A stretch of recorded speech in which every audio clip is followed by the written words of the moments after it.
Hi everyone, কেমন আছো তোমরা সবাই? আশা করি সবাই খুব ভালো আছো আর সুস্থ আছো। দিনটা ছিল 22শে জুন 2025, আর আমি বেরিয়ে পড়েছি বৃষ্টি মাথায় নিয়ে বড়মার মন্দিরে যাওয়ার জন্য। সকাল থেকে এমন জোরে বৃষ্টি হচ্ছে আর এমন কালো ঘন মেঘ, আমরা তো প্রথমে ভেবেছিলাম হয়তো যাওয়াই হবে না। তারপর ভাবলাম ধুর, যা হয় হবে, আজকে তো আমি গিয়েই ছাড়বো। আসলে অনেক দিন ধরেই আমাদের এই পরিকল্পনাটা ছিল যাওয়ার জন্য, কিন্তু কিছু না কিছু বাধা এসেই চলেছিল। ওই বলে না, ভগবান না টানলে ভগবানের কাছে এমনিতে যাওয়াই যায় না। তো সেরামই ব্যাপারটা হচ্ছিল। এই করতে করতে আমরা কালীঘাটও ঘুরে এলাম, কিন্তু বড়মার মন্দিরে আর যাওয়া হয়ে উঠছিল না। কিন্তু আজকে দেখো, এত বাজে একটা ওয়েদার সত্ত্বেও আমরা কিন্তু ঠিক পৌঁছে গেলাম। আর পুজো দেওয়া দেখলে তোমরা তো অবাকই হয়ে যাবে। দাঁড়াও দাঁড়াও, তোমাদের সাথে কথা বলতে বলতে আমি কিন্তু এই সোদপুর রেলওয়ে স্টেশনে চলেই এসেছি। আর অঙ্কুশ আগে থেকেই দাঁড়িয়েছিল। আর ট্রেনটা আসতেও আর বেশি সময় লাগেনি। ট্রেন আসতে না আসতেই আমরা উঠে গেছি ট্রেনে। আর আমি বসার সিট প্রথমেই পেয়ে গেছিলাম, কিন্তু অঙ্কুশ আর পায়নি। তাই ও কিছুক্ষণ দাঁড়িয়েছিল, তারপরে ও বসার সিট পেয়ে গেছিলো। আর এই হকার্স, লোকাল ট্রেনে যে আমি কতদিন পরে উঠলাম, আর এই হকারদের দেখলে তো আমার মন ভালোই হয়ে যায়। মানে যেই জিনিসগুলোর প্রয়োজনও নেই, তখন আমার মনে হয় সেই জিনিসগুলোও কিনতে ইচ্ছা করে। কি তোমাদের করে না? যাই হোক, একটু এরম ফটো তুলতে তুলতে ভিডিও করতে করতে আমরা কিছুক্ষণের মধ্যেই চলে গেছিলাম নৈহাটি। আর এই দেখো, ওখান থেকে একটা টোটো নিয়ে আমরা চলে গেছিলাম বড়মার মন্দিরে। প্রথমে ভাবছিলাম হয়তো টোটো লাগবে না, কিন্তু তারপরে যা বৃষ্টি পড়ছিল, চারিদিক কাদা কাদা, তারপরে ভাবলাম নিয়েই নি টোটোটা। নিয়ে ভালোই হয়েছে, একদিকে রাস্তা দিয়ে অনেক গাড়ি ঘোড়া যাচ্ছিল, আর আমরা মোটেই ওরমভাবে হেঁটে প্রথমবার যেতে পারতাম না। তো বেশ ভালোই হলো। আর যেই না টোটো থেকে নেমেছি, অনেকেই দাঁড়িয়েছিল তাদের দোকানে নিয়ে যাওয়ার জন্য। মানে যেমন হয়ে থাকে আর কি সাধারণত দক্ষিণেশ্বর বা কালীঘাটে, ওইরমই অনেকেই দাঁড়িয়েছিল। তো আমি, এই দিদিটা প্রথমে ডাকছিলেন, তো আমি তাদের সাথেই গেলাম আমরা। আর ওনাদের না একটা ছোট্ট স্টেশনারি শপ মতো আছে, তার পাশেই আমাদের বলে দিলেন জুতো রাখতে ওনার ভাই।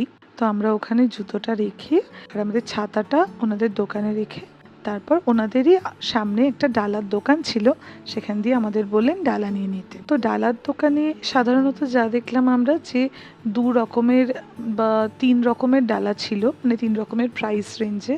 শুরুরটা ছিল 100 টাকা, তারপরেরটা ছিল 120 টাকা, আর তারপরে 300, আর মনে হয় আর একটা ছিল 500 টাকা। তো আমরা 100 টাকারটাই নিয়েছি। উনি আমাদের যদিও বলছিলেন 120 টাকারটা নেওয়ার জন্য, কিন্তু আমরা বললাম প্যারা হিসাবে প্রসাদটাই বেশি ভালো লাগে আমাদের, তাই জন্য ওটাই নিলাম। তারপরে হাতটা ধুয়ে নিলাম, আর উনি বললেন ডালাতে কী কী দেবেন সেটাই আমাদের বোঝাচ্ছিলেন। তো আমাদের বুঝিয়ে দিল। তারপরে আমার না খুব ইচ্ছা ছিল মাথায় এই বড়মা লেখা ওই টিপগুলো পরার। অনেককে দেখেছি পরে ছবি দিতে, আমার বেশ ভালো লাগে, তাই আমি তো পরবই। এই দিদিটা আমাকে পরিয়ে দিচ্ছিল, আর অঙ্কুশ না একদম পড়তে চাইছিল না। ওকে একরকম ধরে বেঁধেই আমার পড়াতে হলো। আসলে ওর কথাটাও ভুল না, ও বলছিল সেদিন এত আসলে গুমোট একটা ওয়েদ, হয়তো মানে ঘামে মুছেই যাবে, তাই পড়তে চাইছিল না।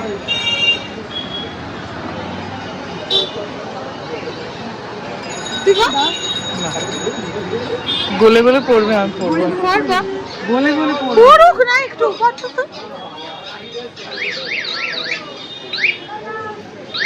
এগুলো একটু এক্সপিরিয়েন্স করতে হয়।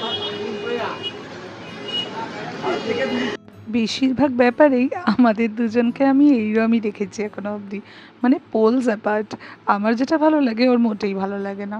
যাই হোক, এই ডালাটা নিয়ে আমরা চলে যাচ্ছিলাম মন্দিরের দিকে। ডালাতে ছিল একটা ধূপকাঠি, মোমবাতি, প্রসাদ, আর এই চেলিটা আর একটা ঝুড়ি করে দিয়েছিল আমাদের। সেই ঝুড়িটা ওরা আবার ফেরত নিয়ে নিয়েছিল যখন আমরা এসেছিলাম আর কি ফেরত। কিন্তু এখানে একটা ভুল করেছি আমরা আমরা এন্ট্রি গেট দিয়ে ঢোকার বদলে ভুল করে দেখো এক্সিট গেট দিয়ে ঢুকে গেছি। অঙ্কুশ তো কিছুটা ঢুকেই গেছে, ঢুকে যাওয়ার পরে সিকিউরিটি আমাকে আটকালেন, তারপরে গিয়ে ওকে ডেকে দিলেন। না হলে হয়তো আমরা এদিক দিয়ে ঢুকেই যেতাম আর একটু হলে। যাই হোক, উনি বলে দিলেন তারপর কোন দিকে এন্ট্রি গেটটা। আমরা তখন বেরিয়ে গিয়ে সেদিকটাতেই গেলাম। এন্ট্রি গেটটা একদম পাশেই ছিল, আমরাই ভুল করে খেয়াল করিনি আর কি। আমি আর অঙ্কুশ নামতে নামতে এন্ট্রি গেটের দিকে যেতে যেতে এটাই বলছিলাম যে হয়তো আমরা ভুল করে এন্ট্রি গেটের বদলে এক্সিট গেটের দিকে এসেছি বলেই ভিড়টা আমাদের কম মনে হয়েছে। আসলে হয়তো অনেকই ভিড় আছে।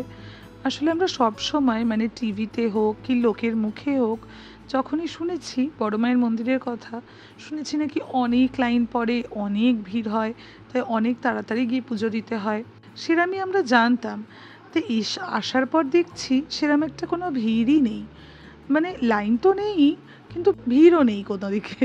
আর এই যে এখানে তোমরা দেখছো না, অনেককে এখানে চেলিটা বাজছে, হয়তো এখানে মানসিকের জন্যই কিছু একটা বাজছে, যদিও ঠিক জানি না, হয়তো সেটাই হবে। কিন্তু আমি আর অঙ্কুশ দুজনেই বাঁধিনি, কারণ আমাদের সেরাম একটা মনস্কামনা নিয়ে আমরা এখন অবধি যাইনি, হয়তো ভবিষ্যতে যাব। আর এই দেখো, এটাই হলো সেই সারপ্রাইজিং মোমেন্ট আমাদের জন্য, যখন আমরাও তোমাদের মতোই অবাক হয়ে গেছিলাম। জাস্ট দেখো কজন আছে মন্দিরে, আমরা তো অবাক, এটা কি করে সম্ভব। মানে যেখানে লাইন আমরা রাস্তায় দাঁড়াতে দেখেছি, সেখানে মাত্র এই কজন মন্দিরে। আমরাও এরমই অবাক হয়েছিলাম, কিন্তু পরে মাকে বলাতে মা বলল হয়তো এই অম্বাবচীর জন্য অনেকে ভেবেছে মন্দির বন্ধ থাকবে, তাই জন্যই হয়তো অনেকে যায়নি পুজো দিতে। কিন্তু আমরা যে কি ভালো দর্শন করেছি সে বলে বোঝাতে পারবো না, খুবই ভালো লেগেছে। আর আমি আসার সময় সিকিউরিটিকে জিজ্ঞেসও করলাম যে অম্বাবচীর জন্য কি সেকেন্ড হাফে মন্দির বন্ধ হবে। উনি বললেন না, ওনাদের এরকম কোনো নিয়ম নেই। তো সারাদিনই সেদিন মন্দির খোলাই ছিল, আর যারা গেছে এরমভাবেই হয়তো ভালো করে পুজো দিতে পেরেছে। পুজো দিয়ে বেরিয়েই আমরা ডালাটা নিয়ে প্রসাদ ব্যাগে ভরে একটা কচুরির দোকানে গেছিলাম। প্রচণ্ড খিদে পেয়ে গেছিলো, আমি তো সকালে কিছু খেয়েই আসিনি, জাস্ট চা আর বিস্কিট খেয়ে গেছিলাম, তাই প্রচণ্ড খিদে পেয়ে গেছিলো। কিন্তু এই দোকানটায় ঢুকে শুনলাম নাকি ওদের কচুরি শেষ হয়ে গেছে, আসবে তারপরেই দিতে পারবে। তাই আমরা সময় না নষ্ট করে টোটোতে উঠে গেলাম। ভাবলাম এখান থেকে একেবারে স্টেশনেই চলে যাব, দিয়ে একেবারে ব্যারাকপুর বা সোদপুরে নেমেই কিছু একটা খেয়ে নেওয়া যাবে। কিন্তু যেই না স্টেশনে পৌঁছেছি, দেখলাম টোটো স্ট্যান্ডের সামনেই একটা সুন্দর কচুরির দোকান, যদিও একটু পুরনো ছিল, কিন্তু আমরা চলে গেছিলাম। আর খেতে কি দারুণ ছিল কচুরি, তোমরাও কিন্তু এখানে খেতে পারো, দারুণ খেতে। সেই যে দক্ষিণেশ্বরে যেমন কচুরি বিক্রি হতো না আগে, ঠিক সেম ওই স্বাদ। আর ডালটা তো দারুণ লেগেছে আমার। কেমন কেমন এটা প্রমাণ রাখলাম যদি একাই দুটো পান্তুয়া পেয়েছিস।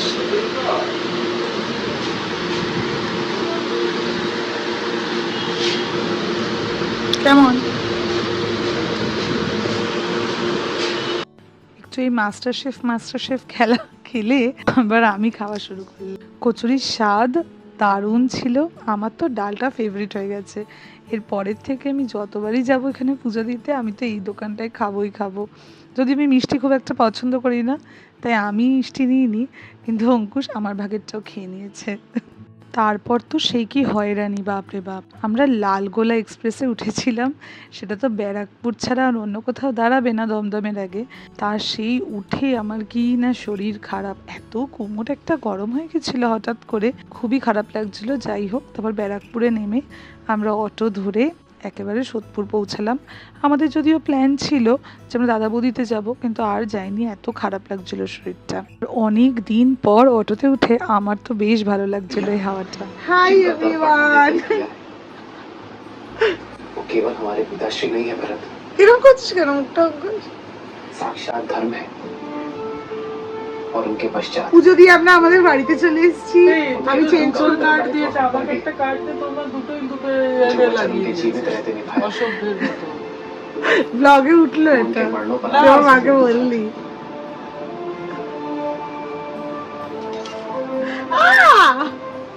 रघुकुल रेत की बेड़ियों से केवल मैं नहीं, तुम भी बंधे हो। जाओ भरत। যাই হোক, হ্যাঁ তো পুজো দিয়ে এই পজ কর না রে, একটু কথা বলছি তো। পুজো দিয়ে আমরা চলে এসেছি আমার বাড়িতে। এবার আমরা অর্ডার করেছি হচ্ছে দাদা বৌদি দিয়ে বিরিয়ানি, যেটা এখন খাবো। খেয়ে তারপরে অঙ্কুশ চলে যাবে বাড়িতে, আমি থাকবো আমার বাড়িতে আপাতত। বল অঙ্কুশ, কেন আপাতত বললাম বল? না বলতে হবে না এখন। সিক্রেট मैं तो केवल परीक्षा दे रहा हूँ সিক্রেট। এখন আমরা ওয়েট করছি মায়ের জন্য, মা আসবে তারপর আমরা খাবো। আর অঙ্কুশ টিভি ঘুরিয়ে যাচ্ছে। কি দেখতে চাস তুই এক্স্যাক্টলি একটু বলবি? বাড়ি আছে, দে দে রিমোটটা দে। বাবা দে না, দে না রিমোট, দে না, दे।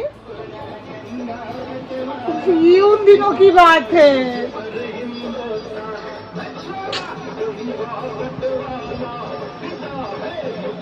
এগুলো আমার দেখা হয়ে গেছে, প্লিজ ঘোরা না, একটু বাড়িয়েছে একটু দেখাই না তোকে, দে দে, আমার ফোন থেকে ঘোরানোর জায়গা আছে, দে দে না, দে না, দে।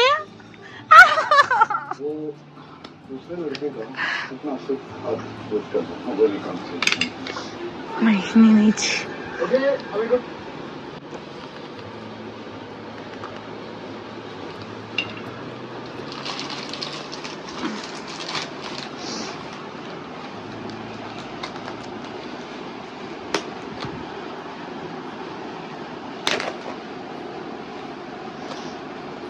वाव, গন্ধটাই সেরা। আমার পুজো দেবে এখন, তোর বিরিয়ানি ঢালতে আসবে। তুই নে না, ওপর দিয়ে নিতে থাক, বা হাত দিয়ে ধর, ডান হাত দিয়ে নে। পুরোটা এরম উপর করিস না, পুরোটা উপর না করলে বার করা যাবে না। তাও ঠিক। এই বাবারে পুড়ে যাবে তো। আরে বাবা, আরে উল্টা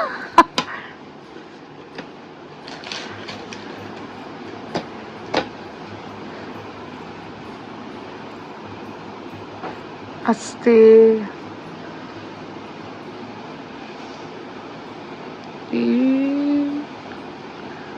उलट गया। এই পড়ছে পড়ছে পড়ছে, তাড়াতাড়ি তোল, উপরটা তোল, উপর দিয়ে তোল, দেখছে দাঁড়িয়ে। বাবা রে তোল।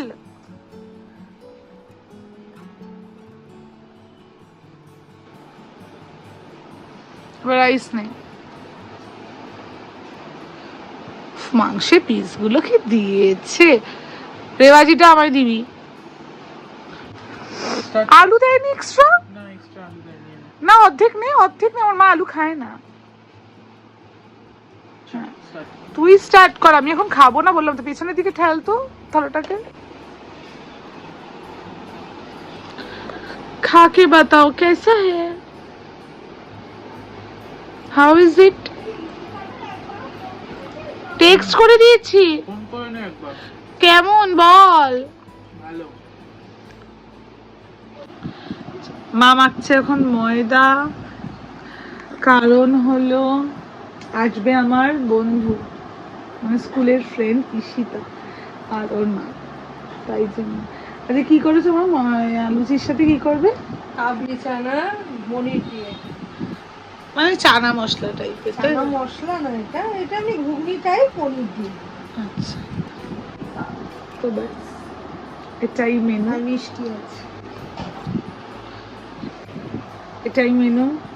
রেসিপি আজকে আর দেওয়া হবে না, এটাই যখন খেতে দেবে তখন আবার ভিডিও করব।